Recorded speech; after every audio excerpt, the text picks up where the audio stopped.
आप eigen vector.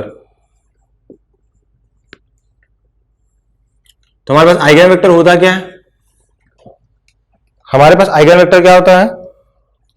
Eigen vector होता है अगर ए क्या है हमारे पास, एक स्क्वायर मैट्रिक्स है n क्रॉस n का। ए क्या है हमारे पास? स्क्वायर मैट्रिक्स है n क्रॉस n का। तो उसके लिए उसकी आइगन वैल्यूज क्या होंगी? Lambda 1, lambda 2, so on lambda n। क्योंकि n क्रॉस n है तो उसकी आइगन वैल्यूज भी कितनी होंगी? n आइगन वैल्यूज होंगी। और इस आइगन वैल्यू के करस्पॉन्डिंग हमारे पास आइगन वेक्टर आता है। आइगन वैल्यू के करस्पॉन्डिंग आइगन वेक्टर आता है। तो आइगन वेक्टर क्या लिखेंगे हम लोग स्टेटमेंट पे? If a square matrix of A n cross n has eigenvalues lambda 1, lambda 2, so on lambda n, then the corresponding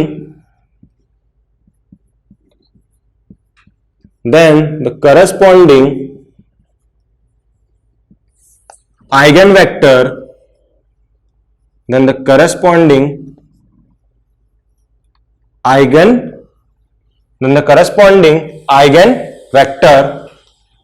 are x1, x2, so on xn। तो जो लैम्डा 1 के करस्पॉन्डिंग x1 हमारा eigen vector है, lambda 2 के corresponding x2 हमारा eigen value है, वैसे ही x3, x4, x5 ऐसे आते जाएंगे, लास्ट में xn आएगा।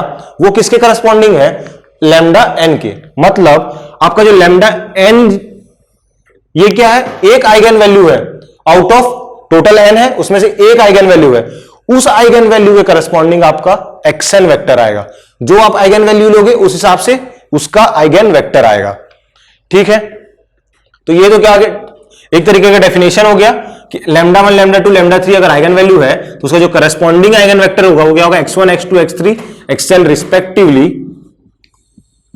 रिस्पेक्टिवली मतलब लैम्डा 1 का x1, लैम्डा 2 का x2, सो ऑन। ठीक है, तो ये हमारे पास ये आ गया।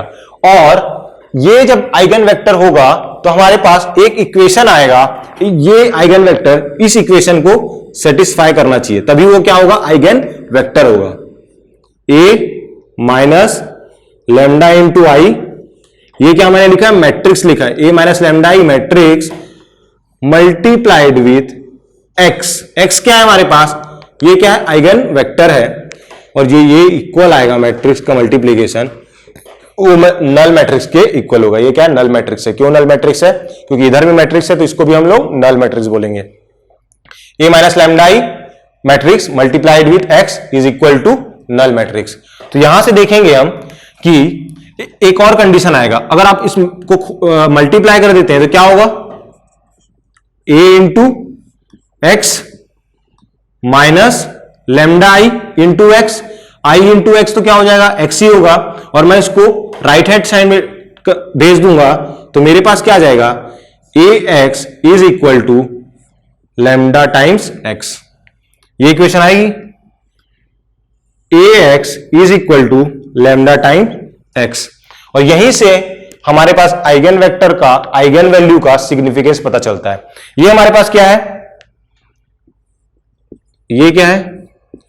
आइगन वैल्यू है। और ये क्या है? आइगन वेक्टर है। ए कौन सा है? ए इज अ मैट्रिक्स, एक्स क्या है हमारे पास? आइगन वेक्टर है। तो हम क्या कर रहे हैं? कोई एक मैट्रिक्स ले रहे हैं, उसमें हम एक्स को मल्टीप्लाई कर रहे हैं। एक्स क्या है? इसी मैट्रिक्स का कोई ना कोई एक आइगन वेक्टर है। तो जब एक मैट्रिक्स को उसी के आइगन वेक्टर से हम मल्टीप्लाई करते हैं तो हमारे पास जो क्वांटिटी आती है वो क्या आती है? एक्स ही आएगी, एक्स के फॉर्म में ही आएगी। बस क्या होगा? वो एक्स क्या होगा? या तो श्रिंक होगा या तो एक्सपेंड होगा। श्रिंक होगा या एक्सपेंड होगा। इसका मतलब क्या है? श्रिंक मतलब सिकुड़ेगा, मतलब क्या होगा? कम होगा। यहां पे क्या किया हमने? एक एक्स आइगन वेक्टर है उसको a से मल्टीप्लाई किया है तो हमारे पास x ही आ रहा है, लेकिन उसका स्केल्ड फॉर्म आ रहा है। स्केल्ड फॉर्म, अगर ये लैम्डा की वैल्यू ग्रेटर देन 1 होगी तो क्या होगा? एक्सपेंड होगा। लेकिन ये लैम्डा की वैल्यू लेस देन 1 होगी, तब क्या होगा, श्रिंक होगा। मतलब क्या है, अगर कोई मैट्रिक्स को अगर मैं उसी के आइगन वैल्यू से मल्टीप्लाई कर रहा हूं तो हमारे पास सेम आइगन वेक्टर ही आएगा, बस क्या आएगा, उसका स्केल्ड फॉर्म आएगा, स्केल्ड फॉर्म आएगा। इसीलिए ये क्या स्केलर क्वांटिटी है ना, तो हम क्या रहे हैं, स्केलर फॉर्म में ही इसको मल्टीप्लाई कर दे रहे हैं। तो ये क्या होगा, इस वैल्यू पे डिपेंड करेगा कि x क्या करेगा, एक्सपेंड करेगा या तो श्रिंक करेगा। ठीक है, इसीलिए हम लोग क्या बोलेंगे, इसको बोलते हैं आइगन वैल्यू। ये क्या एज अ आइडेंटिटी हमें दिख रहा है, क्यों, क्योंकि बस ये इसका ही स्केल्ड फॉर्म में हमें आउटपुट दे रहा है।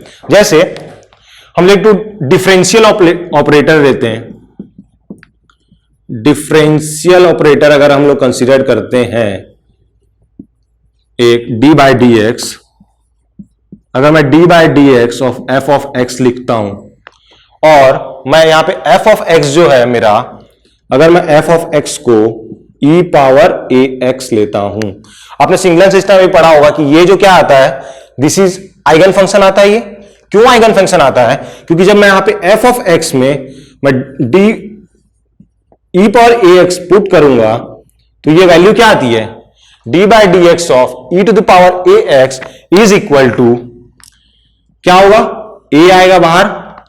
क्यों ए आएगा, क्योंकि जब डिफरेंशिएशन करते हैं तो ए बाहर आएगा और वापस से क्या आ जाएगा, ई पावर ए एक्स का डिफरेंशिएशन क्या होता है, ई पावर ए एक्स ही होगा into D by D X of A x, उससे क्या आ जाएगा, ए बाहर आ जाएगा।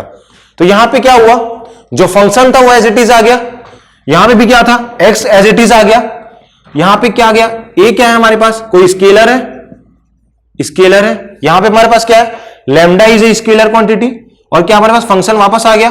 तो हमने क्या बोला, ई पावर एक्स ए एक्स क्या है, आइगन फंक्शन है, ई पावर एक्स आइगन फंक्शन है, और ए क्या है हमारे पास, ये क्या है, आइगन वैल्यू है। स्केलर की वाली क्या स्केलर क्वांटिटी है, ये क्या, ए क्या है हमारे पास, आइगन वैल्यू है। किसके लिए, ये डिफरेंशियल ऑपरेटर के लिए, in the case of E power A X as a function. E power A X क्या बोलेंगे, eigen function for differential operator. तो वैसे ही हमारे पास ये जो लैम्डा क्या है, आइगन वैल्यू है फॉर मैट्रिक्स।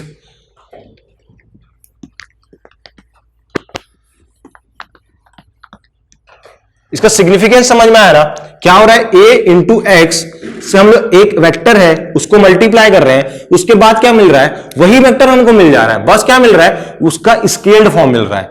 लैम्डा से हम लोग को उसको स्केलिंग कर रहे हैं। सिग्नल सिस्टम में आपने पढ़ा हुआ स्केलिंग क्या होता है, उसमें श्रिंक एक्सपेंड दोनों चीज आ जाता है। तो हमने क्या, ये हमारा क्या हो गया, ये एक रिलेशन आ गया आइगन वेक्टर का। अब हम इसके कुछ क्वेश्चन देखते हैं आइगन वेक्टर में, और क्या क्या क्वेश्चन आ सकते हैं हमें। लेकिन हमें आइगन वेक्टर निकालने के लिए क्या आएगा, सबसे पहले हम लोग आइगन वैल्यू तो फाइंड करनी ही पड़ेगी। तो एक क्वेश्चन से समझते हैं कैसे हम लोग आइगन वेक्टर निकालते हैं। तो आइगन वेक्टर निकालने के लिए हमें क्या करना पड़ेगा, वही जो हमने पहले किया प्रीवियस मेथड वही फॉलो करना पड़ेगा। पर आइगन वैल्यू निकालना पड़ेगा, उसके बाद जो हमने दो इक्वेशन लिखी है उसका यूज करके हम आइगन वेक्टर निकालेंगे। तो यहां पे लिख ही लीजिए हाउ टू फाइंड, और ये हम भूल जाते हैं बार बार, इसलिए यहां पे लिख how to find eigen vector. तो बार बार आप देखते रहना चाहिए कि कैसे आइगन वेक्टर निकाला जाता है, क्योंकि इतने समय तक याद नहीं रहता हमें। अभी पढ़ रहे हैं और हमें एग्जाम कब देना है, फरवरी में, तो इतने लंबे समय के लिए याद नहीं रहेगा, इसलिए हमें बार बार इसको रिवाइज करते रहना है। How to find eigen vector, एक मैं मैट्रिक्स ले लेता हूं, एक मैट्रिक्स ले लेता हूं मैं 2 4 -4, एक मैट्रिक्स ले लेता हूं जो मेरे को पहले से दिया ऑफ -4, इसका -4 2, यहां पे 4 आ गया और दिस इज 3, -4 2 4 एंड 3, ये हमने क्या लिया, एक मैट्रिक्स ले लिया है। अब क्या करेंगे, हम इसका आइगन वेक्टर फाइंड करेंगे। तो इसका आइगन वेक्टर फाइंड करने के लिए सबसे पहले क्या करना पड़ेगा, हमें इसका आइगन वैल्यू फाइंड करना पड़ेगा। स्टेप्स लिख रहा हूं मैं। तो पहला स्टेप क्या है हमारे पास, हमें क्या करना है, आइगन वैल्यू फाइंड करना है। तो आइगन वैल्यू फाइंड करने के लिए क्या करना पड़ेगा, इसका डिटरमिनेंट निकालेंगे, ए माइनस लेमडा आई का, तो ये कितना हो जाएगा 2 4 एंड ये हो जाएगा 3 माइनस लेमडा। इसका डिटर्मिनेंट निकालेंगे और क्या करेंगे, 0 से इक्वेट कर देंगे। तो जब 0 से इक्वेट करोगे तो क्या आएगा, ये माइनस माइनस बाहर ले आता हूं, इस माइनस को मैंने बाहर ले आया, तो क्या होगा लेमडा प्लस 4 और यह क्या हो जाएगा 3 माइनस लेमडा मल्टीप्लाइड में 3 माइनस लेमडा, लेकिन ये वाला माइनस को मैं क्या कर रहा हूं 3 माइनस लेमडा के अंदर लेके जा रहा हूं। तब यहां पे जाएगा लेमडा माइनस 3 आ जाएगा और ये माइनस हट जाएगा यहां से, माइनस 4 इंटू 2 8 और वो क्या आ जाएगा इक्वल टू 0 के। तो यहां से हमारे पास लेमडा की वैल्यू क्या आएगी, लेमडा की वैल्यू आएगी लेमडा स्क्वायर क्वालिटी इक्वेशन बनेगा plus 4 lambda minus 3 lambda, lambda 4 3 जा 12 और ये क्या हो जाएगा -12 माइनस 8 इज इक्वल टू -20। तो ये हो गया इक्वल टू 0। जब इस इक्वेशन को सॉल्व करेंगे तो हमारे पास लेमडा की वैल्यू आएगी, क्या आएगी लेमडा की वैल्यू, ये इसको फैक्टराइज कैसे करेंगे 4 5 जा 20, तो क्या हो जाएगा लेमडा प्लस 4 और लेमडा माइनस 5। ये होगा क्या, नहीं ये नहीं होगा, यहां माइनस आएगा और यहां प्लस आएगा। तो लेमडा माइनस 4 और लेमडा प्लस 5। आपको क्या करना है, आप जिस तरीके से फैक्टराइज करते हैं उसी मेथड से करना है। मैं जैसे कर रहा हूं, ये मैंने पहले से करते आया हूं इसलिए मैंने डायरेक्ट किया है, वही मेथड किया है, इसको क्या ब्रेक किया है, उसके बाद मैंने कॉमन लिया है, लेकिन मैंने 3-4 स्टेप्स एक साथ लिख दिया है। आपको जैसा आता है आपको वैसा करना है, ना ही आप एक दिन में ये सीख पाएंगे जैसा मैं कर रहा हूं, इसलिए आपको जैसे बस 2 सेकंड ज्यादा लगेंगे, उतना टाइम आपको गेट के लिए आपको कहीं पे दिक्कत नहीं देगा। तो ये इक्वल टू क्या हो जाएगा 0, lambda minus 4 into lambda plus 5 is equal to 0। यहां पे आपको क्या करना है, इसको फैक्टराइज करना है, किससे फैक्टर होगा, यहां पे आएगा एक तो -4 lambda plus 5 lambda, -4 lambda plus 5 lambda कितना होगा, लेमडा ही आएगा। तो इसको फैक्टराइज कर दिए, उसके बाद आपको कॉमन निकालोगे तो आपको ये 2 ब्रैकेट मिल जाएंगे। अब इसको क्या करना है, इक्वल टू 0 से इक्वेट करोगे तो आपके पास लेमडा की 2 वैल्यू आ जाएगी। लेमडा की क्या क्या वैल्यू आएगी, एक तो 4 आएगी और एक तो -5 आएगी, एक तो 4 आएगी और दूसरी क्या वैल्यू आएगी -5। ये 1 ले लेते हैं, ये 2 ले लेते हैं, तो 4 और एक आ गए -5। अब क्या करना है, इस लेमडा की वैल्यू को लेके हमें क्या करना है, इसके करस्पॉन्डिंग आइगन वेक्टर निकालना है। तो आइगन वेक्टर कैसे निकालेंगे, अब हमने क्या इक्वेशन देखा था आइगन वेक्टर में, हमने एक तो ये इक्वेशन देखा था a माइनस लेमडा आई, ये हमारा मैट्रिक्स हो गया, ये x एक मैट्रिक्स हो गया, is equal to null matrix 0, null matrix ले लिया हमने। अब क्या करेंगे, इसमें लेमडा की कोई एक वैल्यू पुट कर देंगे जिसके करस्पॉन्डिंग हमें आइगन वेक्टर चाहिए। हमने देखा था lambda 1 lambda 2 lambda 3 lambda n तक उनकी जितने आइगन वैल्यू है उतने हमारे पास आइगन वेक्टर आ रहे थे। अब हमें क्या चाहिए, बस एक 4 के करस्पॉन्डिंग हमको आइगन वेक्टर चाहिए, 4 के करस्पॉन्डिंग आइगन वेक्टर चाहिए। तो हम क्या करेंगे, यहां पे इस मैट्रिक्स में 4 पुट कर देंगे। तो यहां पे क्या लिख रहा हूं मैं -4, यहां पे क्या आएगा माइनस लेमडा आएगा और यहां पे क्या आएगा 2 आएगा, यहां पे 4 और यहां पे 3 माइनस लेमडा आएगा और यहां पे क्या आएगा, ये x है, x1 x2, x1 और x2 सिर्फ 2 ही क्यों लिखा है मैंने, क्यों, क्योंकि ये 2 क्रॉस 2 मैट्रिक्स है, इज इक्वल टू 0, 0 नहीं है ये नल मैट्रिक्स है।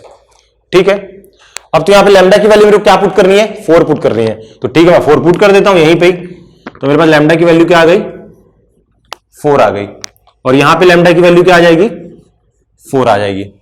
तो जब यहां लैम्डा की वैल्यू 4 आ जाएगी तो अब इसको क्या आ जाएगा, -8 हो गया, ये कितना हो गया, यही लिखता हूं मैं, ये कितना हो गया -8 हो गया, और ये वैल्यू कितनी होगी -1 हो गई।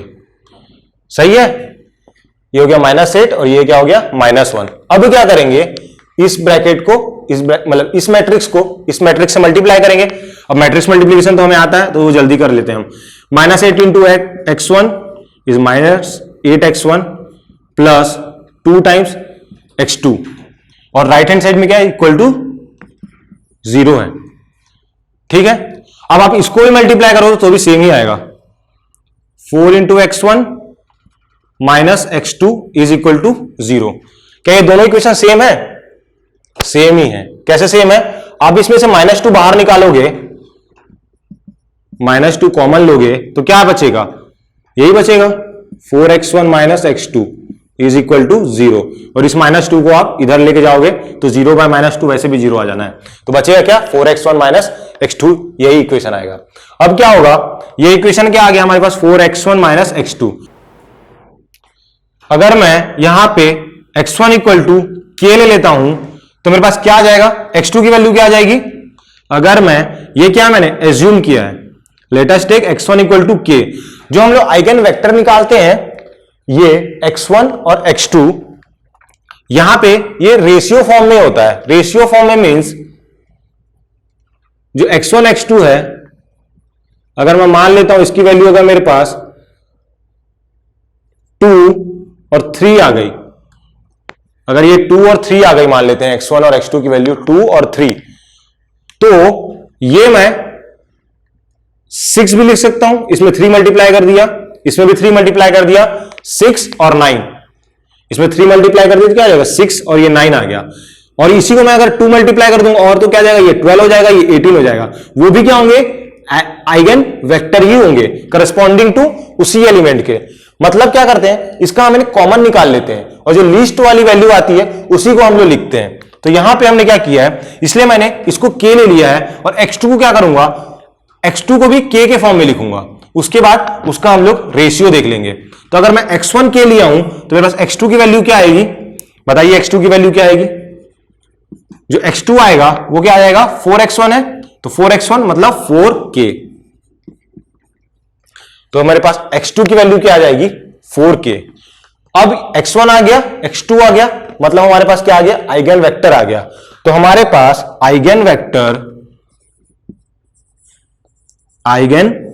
वेक्टर करस्पॉन्डिंग टू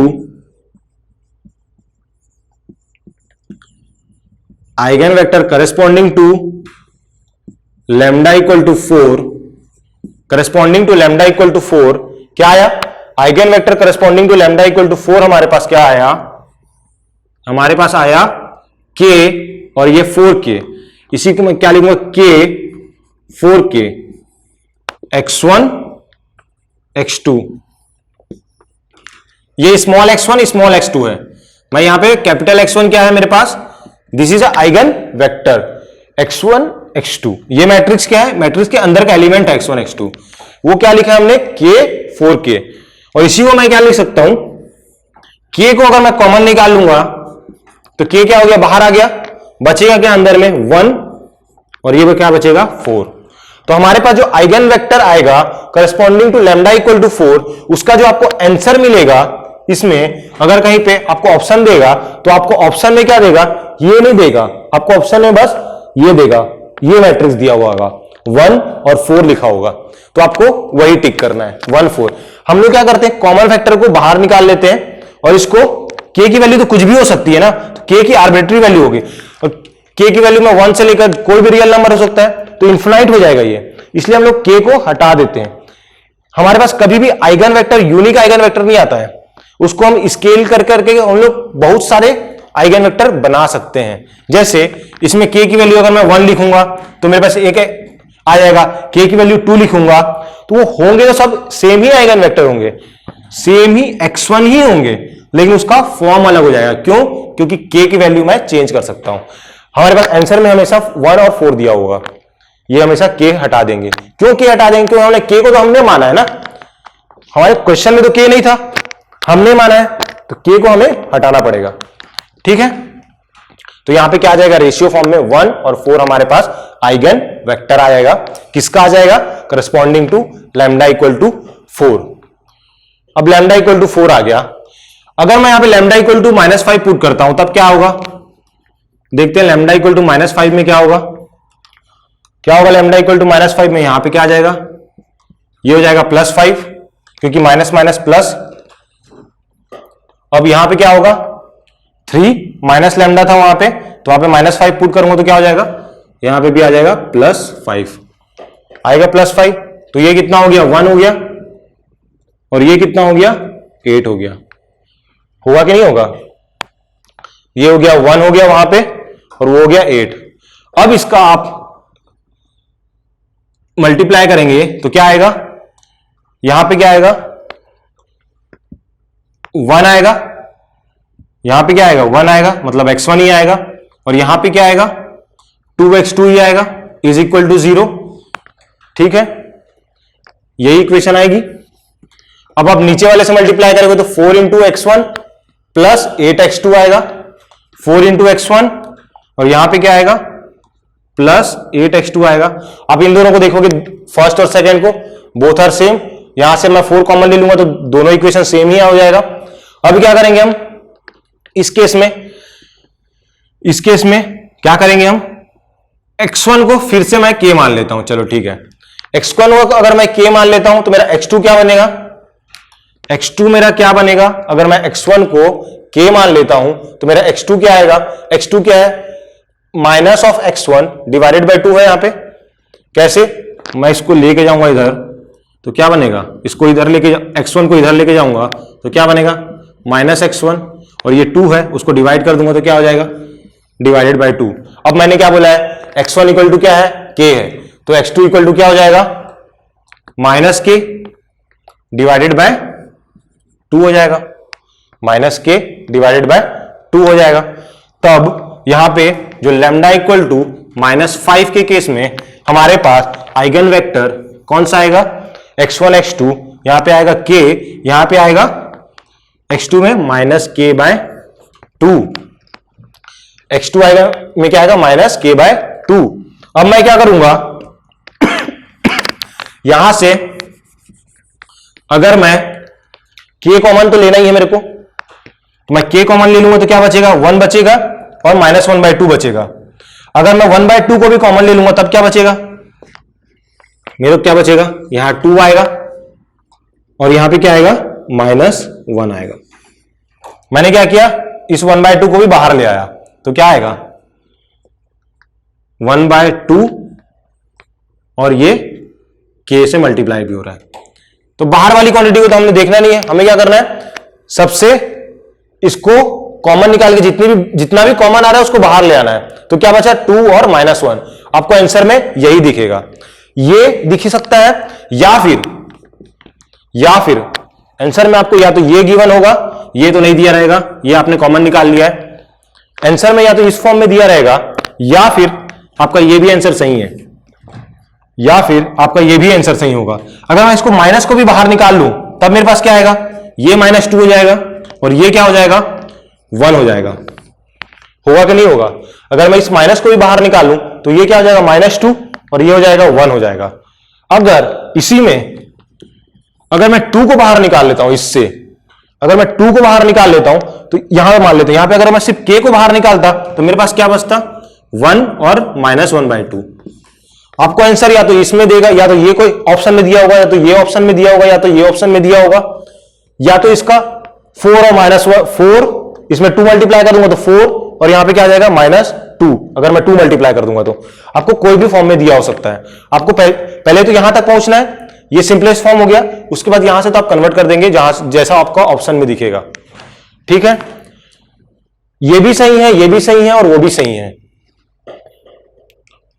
तो यही हमने क्या निकाला, आइगन वेक्टर निकालने का हमने पूरा प्रोसीजर देखा। सबसे पहले क्या लैम्डा निकाले, लैम्डा के बाद हमें इस मैट्रिक्स में लैम्डा की वैल्यू पुट किए, उसको इक्वेट किया 0 से, और उसके बाद मल्टीप्लाई किया दोनों मैट्रिक्स को। उसके बाद हमने क्या किया, ये इक्वेशन आ गया, इस इक्वेशन को क्या किया हमने, इसी इक्वेशन को कोई भी एक को हमने एज्यूम कर लिया, हमारा कोई स्केलर k है, उसी हिसाब से मैंने उसी को दूसरे को x2 को क्या किया k के फॉर्म में लिखा, उसके बाद उसका रेशियो फॉर्म में हमने मैट्रिक्स को k को बाहर निकाल लिया। ये क्या रेशियो फॉर्म ही है ना, ये क्या रेशियो फॉर्म ही है, k/2 -k/2 is equal to 2:1, ये वही है, k/2 -k/2 is equal to क्या है 2:1, या फिर यहां पे -2:1 भी लिख सकते हो। तो ये रेशियो फॉर्म है, ठीक है। नेक्स्ट एक और क्वेश्चन देखते हैं, थोड़ा उसमें डिफरेंस रहेगा, उसमें क्या डिफरेंस आता है और कहां हमें कंफ्यूज नहीं होना है। अभी हमने एक क्वेश्चन देखा आइगन वेक्टर के ऊपर, जो हमने पूरा सॉल्यूशन किया था विद डिटेल्ड सॉल्यूशन देखा था। वो जो क्वेश्चन था वो आपका 2005 और 6 में का गेट का क्वेश्चन है। प्रीवियस ईयर देखेंगे तो आपको मिल जाएगा। ब्रांच कौन सा है शायद याद नहीं मुझे, लेकिन ये 2005 और 6 का क्वेश्चन है वो। नेक्स्ट क्वेश्चन देखते हैं हम। ये थोड़ा डिफरेंट है। इसमें एक जगह पे मुझे कुछ चीज बता दी, बस उसी के लिए हमने ये क्वेश्चन लिया है। हमें क्या बोला है, इसका आइगन वेक्टर निकालने बोला है। Find eigen vector. Eigen vector find करना है हमें। सबसे पहले वही प्रोसीजर हमने फॉलो करना है। पहले हमें क्या निकालना पड़ेगा, लैम्डा निकालना पड़ेगा। लेकिन ये क्या है, ट्रायंगुलर मैट्रिक्स है। कैसे ट्रायंगुलर मैट्रिक्स है, ये डायगोनल के नीचे वाले एलिमेंट 0 है, तो हम लोग डायरेक्ट बोल सकते हैं कि जो 2 इसका क्या होगा, 2 क्या होगा इसका, ये हमारे पास आइगन वैल्यू हो जाएगा डायरेक्ट। कैसे बता सकते हैं, क्योंकि ये ट्रायंगुलर मैट्रिक्स है। ये कौन सा ट्रायंगुलर है, अपर ट्रायंगुलर है या लोअर ट्रायंगुलर है, this is a upper triangular matrix. क्यों, क्योंकि 0 क्या है, प्रिंसिपल डायगोनल एलिमेंट के नीचे है, इसलिए ये क्या है, अपर ट्रायंगुलर मैट्रिक्स है। तो इसलिए हमने क्या निकाला, आइगन वैल्यू हमारे पास डायरेक्ट आ गया। अब जब हमारे पास डायरेक्ट आइगन वैल्यू आ गया, तब निकाल लेंगे हम a minus lambda I into x, जो हमारे पास क्या है, नल मैट्रिक्स के इक्वलेंट है। अब a minus lambda I into x, ये क्या है, नल मैट्रिक्स के इक्वलेंट है। तो हमारे पास जो a माइनस लैम्डा आई है वो क्या लिखेंगे हम, a माइनस लैम्डा आई को, मैं क्या कर रहा हूं, a माइनस लैम्डा आई को मैंने इधर लिख रहा है ना। a क्या है, 2 minus lambda 1 0 and this is 2 minus lambda. ये मेरे पास क्या आ गया, एक मैट्रिक्स आ गया 2/2 का। अब मैं यहां से क्या मल्टीप्लाई करूंगा, x से मल्टीप्लाई करूंगा x1, और ये हो गया x2, और इक्वल टू क्या आ जाएगा, 0। अब हम क्या करेंगे, पुट लैम्डा इक्वल टू 2। यहां पे तो हमारे पास एक ही आइगन वैल्यू, मतलब आइगन वैल्यू 2 है, लेकिन है क्या, दोनों सेम ही है, 2 और 2। तो हमने क्या करना है, लैम्डा इक्वल टू 2 पुट किया। अब हमने जब लैम्डा इक्वल टू 2 पुट किया, तो ये क्या हो जाएगा, मैट्रिक्स 0 हो जाएगा, और ये क्या होगा, ये तो 1 ही रहेगा, ये पहले से 0 था, ये भी क्या हो जाएगा, 0 हो जाएगा। ये मैट्रिक्स क्या हो गया, 0 1 0 0। इसमें क्या करेंगे, x1 का मल्टीप्लाई करेंगे और इक्वेट करेंगे हम नल मैट्रिक्स से। जब नल मैट्रिक्स से इक्वेट करेंगे तब क्या आएगा हमारे पास, इस मैट्रिक्स का मल्टीप्लाई करते हैं, क्या होगा, 0 इंटू x1 इज, मैं यहां लिखता हूं, इसको मल्टीप्लाई करते हैं 0 इंटू x1, तो क्या हो जाएगा, 0 times x1 plus 1 into x2, ये क्या होगा, 1 इंटू x2, और ये क्या होगा, इक्वल टू 0 के। ये क्या है एक्चुअल में हमारा, ये नल मैट्रिक्स है। ये नल मैट्रिक्स किस फॉर्म में है, इसको मैं अगर लिखूंगा नल मैट्रिक्स फॉर्म में, तो ये क्या है, ये है, ये this is a null matrix, जो इक्विवेलेंट है हमारे ये 0 0 से, ठीक है। तो ये क्या हो गया, इसको मैं मल्टीप्लाई किया तो ये आया, और उसको मैंने क्या किया, इक्वेट कर दिया 0 से। अब मैं इसको मल्टीप्लाई करूंगा 0 into x1 plus 0 into x2, ये क्या होगा, 0 into x1 plus 0 into x2 equal to क्या होगा, 0 होगा। यहां पे क्या आ रहा है, आप सेकेंड इक्वेशन देखोगे तो यहां पे क्या आ रहा है, कोफिशिएंट इसका 0 आ रहा है, और इसका भी कोफिशिएंट क्या आ रहा है, 0 आ रहा है, और यहां पे भी इसका कोफिशिएंट क्या है, 0 है। जब यहां पे कोफिशिएंट 0 है तो इसके बारे में तो हम कुछ बोल ही नहीं सकते।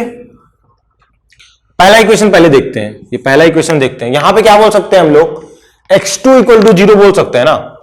पहले इक्वेशन से क्या बोल सकते हैं हम लोग, पहले इक्वेशन से क्या बोल सकते हैं कि जो हमारा x2 है वो तो कम से कम बोल सकते हैं कि 0 आ रहा है, बोल सकते हैं कि नहीं बोल सकते हैं, क्योंकि ये एलिमेंट तो पूरा 0 हो गया, ये एलिमेंट 0 होगा तो बचा क्या, सिर्फ x2 बचा, x2 इक्वल टू क्या आएगा, 0 आएगा। इतना समझ में आ गया। अब x1 के बारे में हम लोग कुछ नहीं बोल सकते। ये इक्वेशन तो हमारे पास कोई काम का ही नहीं है। क्यों काम का नहीं है, क्योंकि दोनों कोफिशिएंट हमारे पास क्या हो गए, 0 हो गए, तो इसका तो हम कुछ भी नहीं कर पाएंगे। हम ले लेते हैं x1 को, मान लेते हैं हम लोग लेट x1 इक्वल टू के, लेट x1 इक्वल टू के। x1 को क्या ले लिया हमने, k ले लिया है। अब x2 क्या हमारे पास 0 है, तो हमारे पास जो आइगन वेक्टर आएगा वो क्या आएगा, यहीं पे ध्यान देना है। यहां पे क्या किया, x2 को तो 0 ले लिया हमने, x1 हम निकाल नहीं पा रहे थे, तो हमने क्या किया, x1 को कोई स्केलर वैल्यू असाइन कर दिया, वो उसकी वैल्यू क्या है, k है। अब हम आइगन वेक्टर लिखेंगे x, तो वो क्या होगा, x1 and x2। Eigen vector क्या होगा, x1 एंड x2। अब आइगन वेक्टर क्या होगा, x1 x2। अब ये क्या होगा, किसके इक्वल होगा, x1 क्या है हमारे पास k और x2 क्या है हमारे पास 0। x1 क्या है हमारे पास k और x2 क्या है हमारे पास 0। अब मैं इस k को क्या कर सकता हूं, मैं कॉमन निकाल सकता हूं। जब मैं इस k को कॉमन निकालूंगा तो मेरे पास क्या आएगा, k बाहर आ जाएगा और अंदर क्या बचेगा, 1 और 0। k क्या आ जाएगा, बाहर आ जाएगा और अंदर क्या बचेगा, 1 और 0। और 1 और 0 यही मैट्रिक्स आपको आंसर में गिवन होगा। इसके जो ऑप्शंस में यही मैट्रिक्स गिवन होगा। जब फाइंड बोला है ना, फाइंड आइगन वेक्टर, तो आपके पास कौन सा मैट्रिक्स गिवन होगा, ये 1 और ये 0। तो इसका आंसर क्या होगा, ये जो फाइंड आइगन वेक्टर बोला है, इसका जब हम आंसर लिखेंगे तो आंसर हम लिखेंगे 1 और 0। यही आपका आंसर आएगा। ठीक है, 1 और 0। यहां पे क्या करना है, ये इक्वेशन का तो कोई काम नहीं है। यहां से x2 इक्वल टू 0 आया और x1 को k ले लिया और x1 को k ले लिया। जब k कॉमन लेंगे तो क्या आएगा, ये तो 1 आ गया। अब 0 से आप k कॉमन लोगे तो क्या होगा, 0 बाई k, वो तो हमेशा 0 ही आएगा। आंसर हमारा 1 और 0 आ जाएगा। इसमें अब हम देखते हैं आइगन वेक्टर की प्रॉपर्टीज क्या क्या होती हैं। आइगन वेक्टर की प्रॉपर्टीज देखते हैं क्या होती है।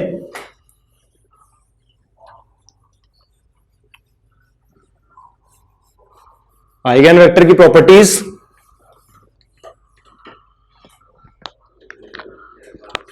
Properties of eigen vector.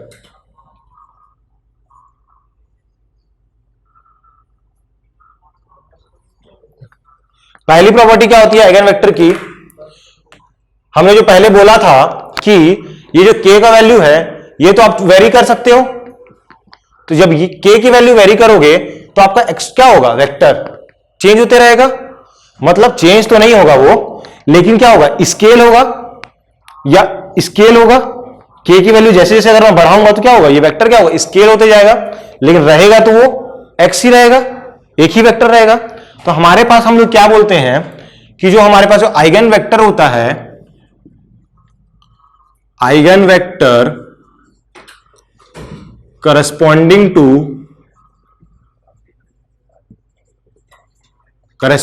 To single eigen value. इतने लाइन का क्या मतलब, वो eigen vector corresponding to single value, मतलब ऐसा आइगन वेक्टर जो करस्पॉन्डिंग है कोई एक सिंगल वैल्यू के, वो हमें क्या मिलता है, eigen vector corresponding to single eigen value is not unique. इसका क्या मतलब है, नॉट यूनिक। नॉट यूनिक मतलब यूनिक नहीं मिलता हमें। इसको अगर मैं k को चेंज करते रहूंगा तो ये चेंज होते रहेगा, दिस इज नॉट यूनिक। और वही बोल रहा है हमें कि जो आइगन वेक्टर है corresponding to single eigen value will is not unique. यही हमारा पहला प्रॉपर्टी है। ये आपको कहीं यूज तो नहीं होगा, मे बी थ्योरी क्वेश्चन अगर पूछा जाए तो उसमें आपको ये कहीं पूछ सकता है कि जो आइगन वेक्टर होता है वो यूनिक नहीं होता किसी भी एक आइगन वैल्यू के लिए। जैसे यहां पे मेरा लैम्डा इक्वल टू क्या था, 2 था, उसके लिए मैं अगर ये 1 0 भी मेरा आइगन वेक्टर होगा और 1 0 भी आइगन वेक्टर होगा और मैं इसमें क्या मल्टीप्लाई करूंगा, अगर k की वैल्यू मैं 2 पुट कर देता हूं तो मेरा जो 2 0 है ये भी मेरा एक आइगन वेक्टर ही होगा corresponding to lambda equal to 2, corresponding to lambda equal to 2। ठीक है, ये हो गया हमारे पास पहला प्रॉपर्टी। जो हमारा सेकेंड प्रॉपर्टी है वो है हमारा कि हमारे पास लैम्डा 1 अगर लैम्डा 2 और lambda 3 similar to lambda n, ये जितनी क्वांटिटी है सब के सब अगर डिस्टिंक्ट है, what is meaning of distinct?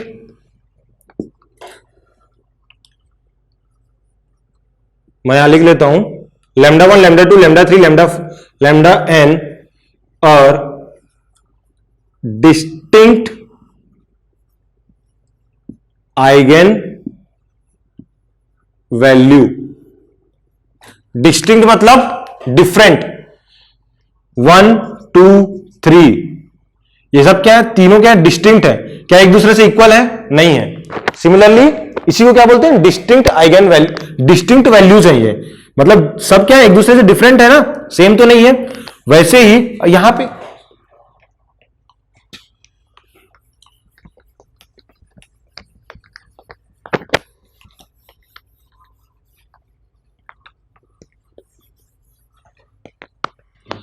क्या है, सब डिस्टिंक्ट आइगन वैल्यूज हैं। जब भी ऐसा होगा कि जब lambda 1 lambda 2 lambda 3 lambda n, इससे प्रीवियस प्रॉब्लम में क्या आ रहा था, लैम्डा इक्वल टू 2,2 आ रहा था, ये डिस्टिंक्ट है? नहीं है। क्यों डिस्टिंक्ट नहीं है? क्योंकि दोनों आइगन वैल्यू सेम आ रही है, तो वो डिस्टिंक्ट नहीं हुआ। ये क्या होगा, डिस्टिंक्ट हम लोग मान रहे हैं। अगर यहां पे ये लैम्डा 1 लैम्डा 2 लैम्डा 3 सारे वैल्यूज हैं, डिस्टिंक्ट आइगन वैल्यू है, तो जो हमारे पास जो इसके करस्पॉन्डिंग जो आइगन वेक्टर बनेगा वो क्या होंगे, वो लीनियरली इंडिपेंडेंट वेक्टर होंगे। इसका क्या मतलब है, lambda 1 lambda 2 distinct eigen values, then यहां पे क्या होगा, then corresponding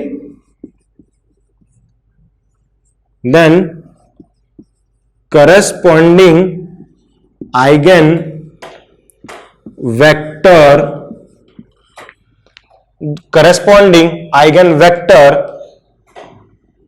x1 x2 so on xn will form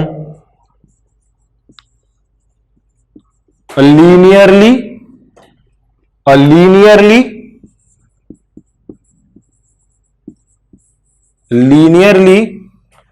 independent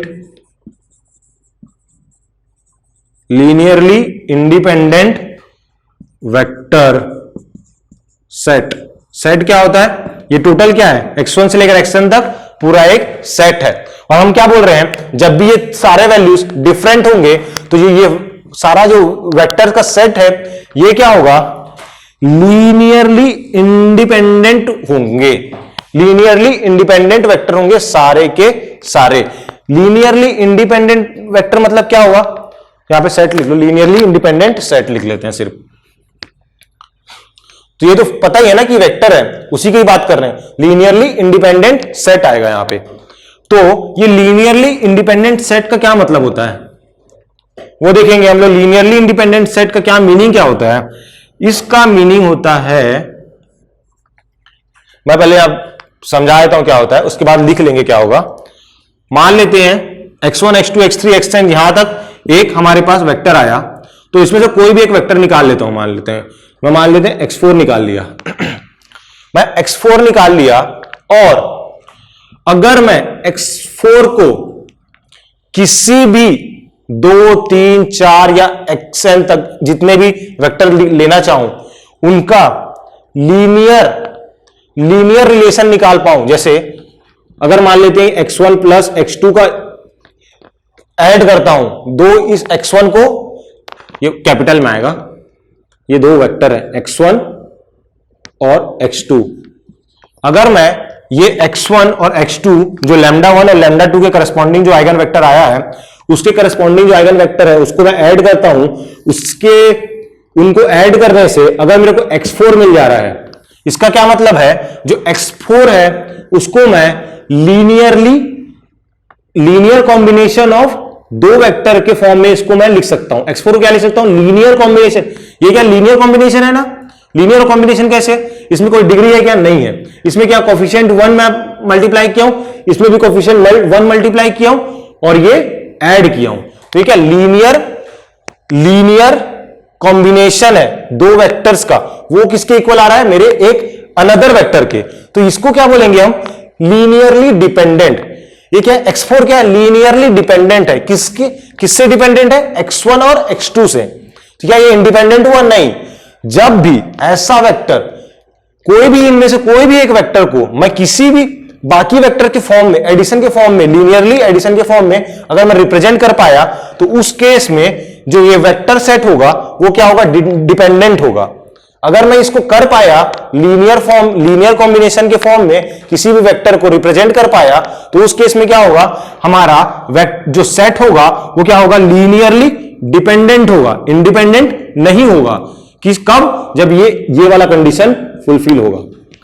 लेकिन हमें क्या बोला, लीनियरली इंडिपेंडेंट। जब भी कोई भी वेक्टर इसमें से उठा लो, आप कोई भी वेक्टर आप इसमें से उठा लो और उसको कभी भी आप इस फॉर्म में नहीं लिख पाओगे, लीनियरली मतलब लीनियर कॉम्बिनेशन के फॉर्म में जब भी नहीं लिख पाओगे, तो उस केस में बोलेंगे हम लोग लीनियरली इंडिपेंडेंट सेट। जब भी ये वाला केस आपका नहीं होगा, तब लीनियरली इंडिपेंडेंट सेट आता है। और किस किस केस में हम लोग का लीनियर इंडिपेंडेंट आता है वो हम बाद में देखेंगे। अभी हमें क्या पढ़ना था, हमने इतना ही समझना था कि लीनियर इंडिपेंडेंट क्या होता है और लीनियर डिपेंडेंट क्या होता है। जैसे मैं यहां पे, अगर मेरे पास मान लेते हैं x4 इक्वल टू था, x4 इक्वल टू था 3 और 2, एक वेक्टर है। और x1 मान लेते हैं मेरे पास क्या था, 1 और 1 था।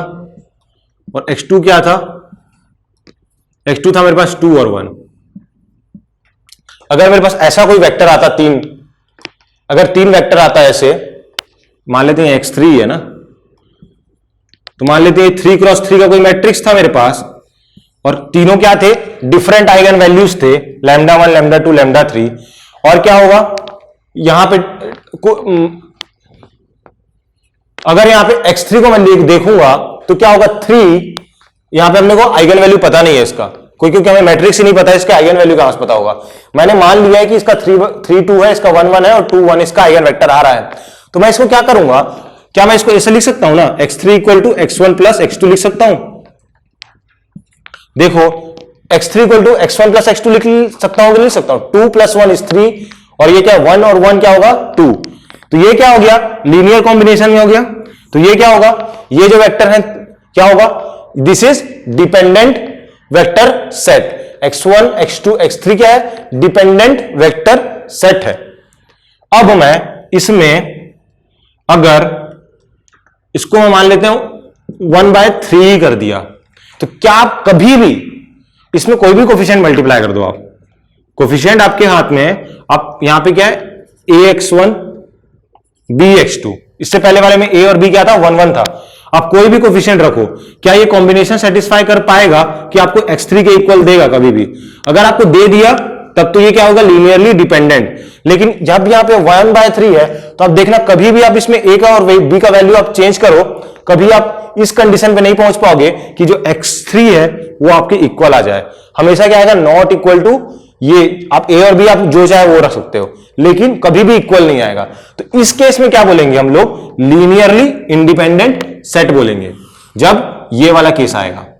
कोई भी जरूरी नहीं है कि मैं x3 को x1 और x2 के फॉर्म में लिखूं, x1 को भी मैं x2 और x3 के फॉर्म में अगर मेरा लिखना हो पा रहा है, अगर मैं लिख पा रहा हूं, तब तो क्या हो जाएगा, डिपेंडेंट। अगर नहीं लिख पा रहा हूं तो इंडिपेंडेंट। ओके, समझ में आया linearly dependent and linearly independent का मतलब। इसमें बहुत कंफ्यूजन रहता है।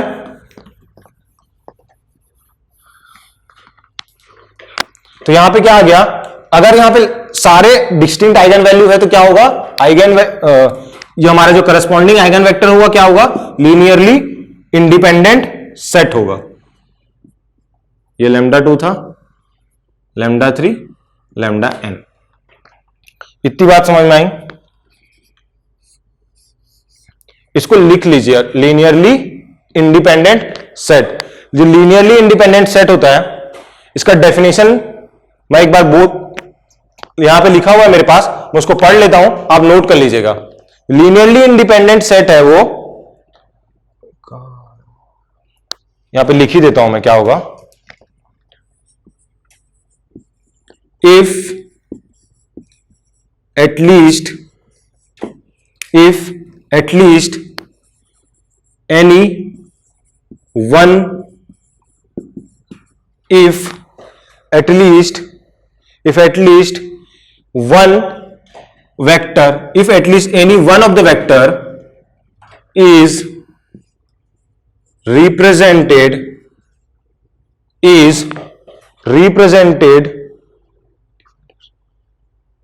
if at least any one vector is represented in the form of linear combination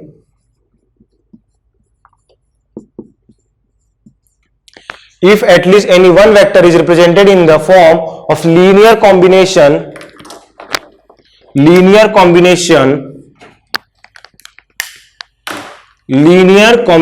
of another vectors, मतलब कोई भी एक वेक्टर को if at least any one, at least मतलब कोई भी एक को वेक्टर को अगर हम लोग रिप्रेजेंट कर रहे हैं इन the form of linear combination of another vectors, मतलब बहुत सारे वेक्टर्स हैं, linear combination of another vectors, जरूरी नहीं मैंने यहां पे 2 लिया था, यहां पे आप जितना चाहे उतना का सम करके एक वेक्टर के इक्वल आप ला सकते हैं।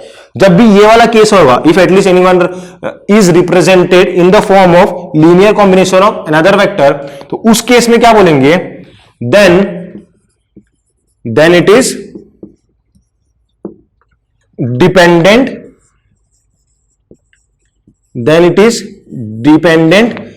then it is linearly dependent।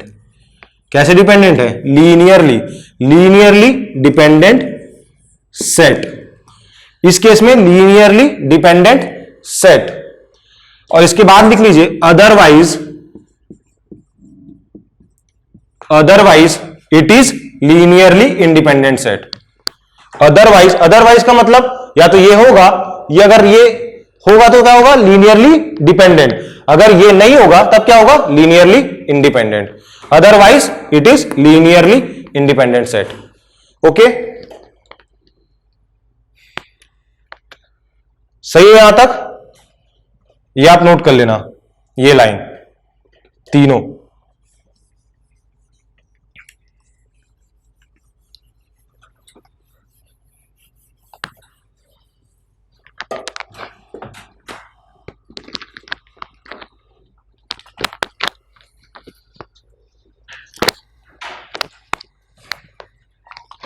Next देखते हैं हम लोग थर्ड पॉइंट। जो थर्ड पॉइंट है हमारा वो क्या है, if a symmetric matrix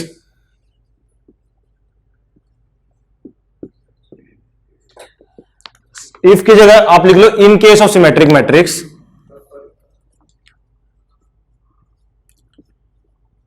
in case of symmetric matrix क्या होता है, A transpose equal to A। In case of symmetric matrix the eigenvalues, the distinct eigenvalues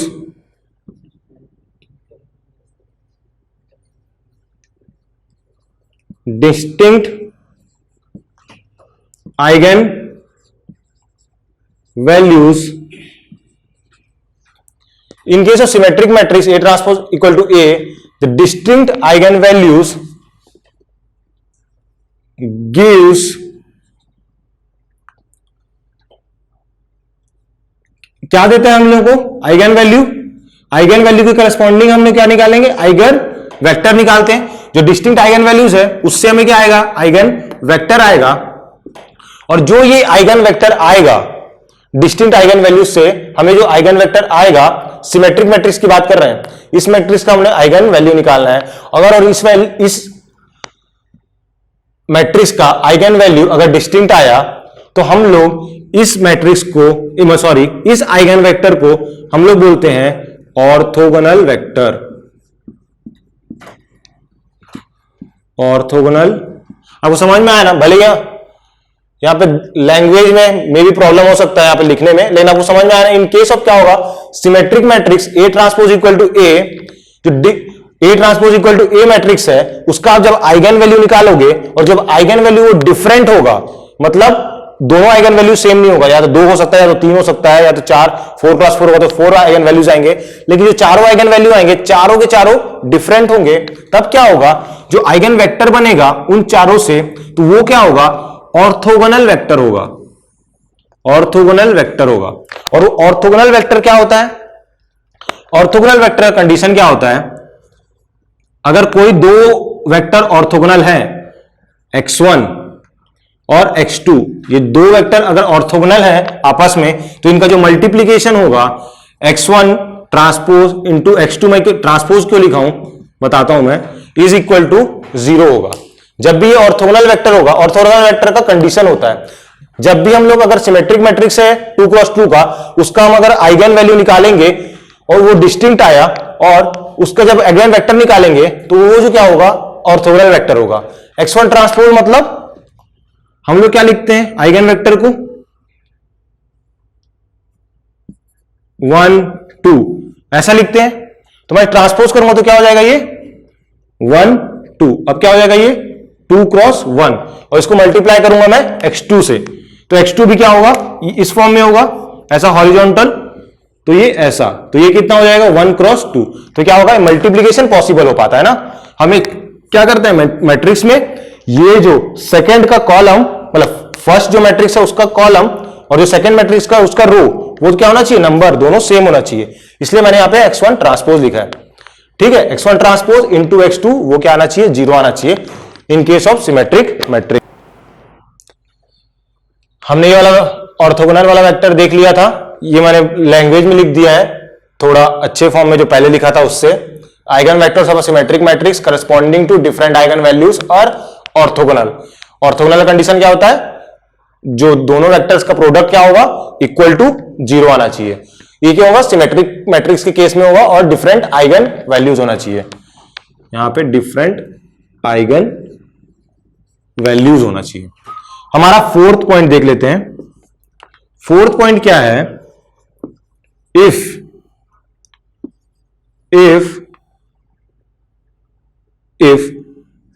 अगर आइगन वैल्यू हमारा पहले वाला एक क्वेश्चन था जिसमें लैम्डा इक्वल टू क्या आ रहा था, 2,2 आ रहा था ना, तो वहां पे क्या आ रहा था, लैम्डा की वैल्यू क्या आ रही थी, सेम आ रही थी, वही वाला केस लेना है हमें। इफ आइगन वैल्यूज, इफ 2 और मोर eigen values,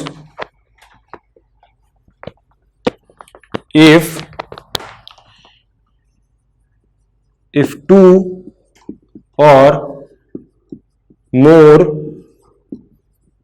eigenvalues are equal, या तो दो से ज्यादा आइगन वैल्यूज अगर इक्वल हो जाएं, if 2 or 2 more eigenvalues are equal, then it may or may not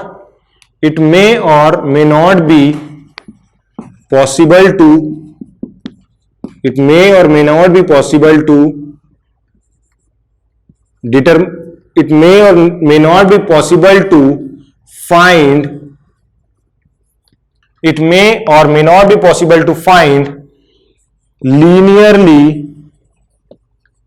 independent eigen vectors corresponding to equal eigen values. ये लाइन क्या बोल रहा है, अगर 2 और 2 से ज्यादा अगर आइगन वैल्यू इक्वल हो जाए तब क्या होगा, then it may or may not be possible, मतलब या तो चांसेस है कि वो पॉसिबल हो और चांसेस है कि ना भी पॉसिबल हो। It may or may not be possible to find linearly independent eigen vectors corresponding to equal eigen values. जो हमारा इक्वल आइगन वैल्यू था, जैसे यहां पे क्या आ रहा था, लैम्डा इक्वल टू क्या आ रहा था, 2 और 2 आ रहा था वाले क्वेश्चन में। लेकिन हमारे पास आइगन वेक्टर जो हमने निकाला है वो तो हमने क्या निकाला, एक ही आइगन वेक्टर निकाला। तो हमारे पास कभी कभार पॉसिबल नहीं होता कि हम सेम ही आइगन, यहां पे क्या वैल्यू सेम ही है ना 2 और 2, लेकिन जो वेक्टर आ रहा है वो एक ही आ रहा है। तो वही बोल रहा है यहां पे क्या था, पॉसिबल नहीं था। यहां पे कौन सा है, may not possible, may or may not भी possible to find linearly independent eigen vectors corresponding to equal eigen values. वहां पे इक्वल आइगन वैल्यूज है, लेकिन हमारे पास वेक्टर तो एक ही आ रहा था, हमारे पास एक ही वेक्टर, हमारे पॉसिबल नहीं है कि हम 2 वेक्टर निकाल पाए। ठीक है, इसीलिए ये लाइन है, किसी किसी केस में पॉसिबल होता है, लेकिन मैक्सिमम केस में जब भी आइगन वैल्यू इक्वल आ जाते हैं तो उस केस में वेक्टर को अलग अलग निकालना पॉसिबल नहीं हो पाता। वही यहां पे बोला है मे नॉट बी इक्वल, कुछ केस में पॉसिबल होगा, इसलिए यहां पे मे लिखा हुआ है। ओके, ये हमारा 4th पॉइंट है आइगन वेक्टर्स में। नेक्स्ट हम देखेंगे इसके कुछ एग्जांपल्स देखेंगे आइगन वेक्टर्स के, और उसके बाद हम देखेंगे simultaneous equation, homogeneous equation, rank, sorry उससे पहले होमोजेनियस इक्वेशन से पहले हमें रैंक पढ़ना होगा, उसके बाद हम लोग होमोजेनियस इक्वेशन पे जाएंगे। ये हमारा आइगन वेक्टर का प्रॉपर्टी यहां पे खत्म होता है। नेक्स्ट हम लोग एग्जांपल्स देखेंगे।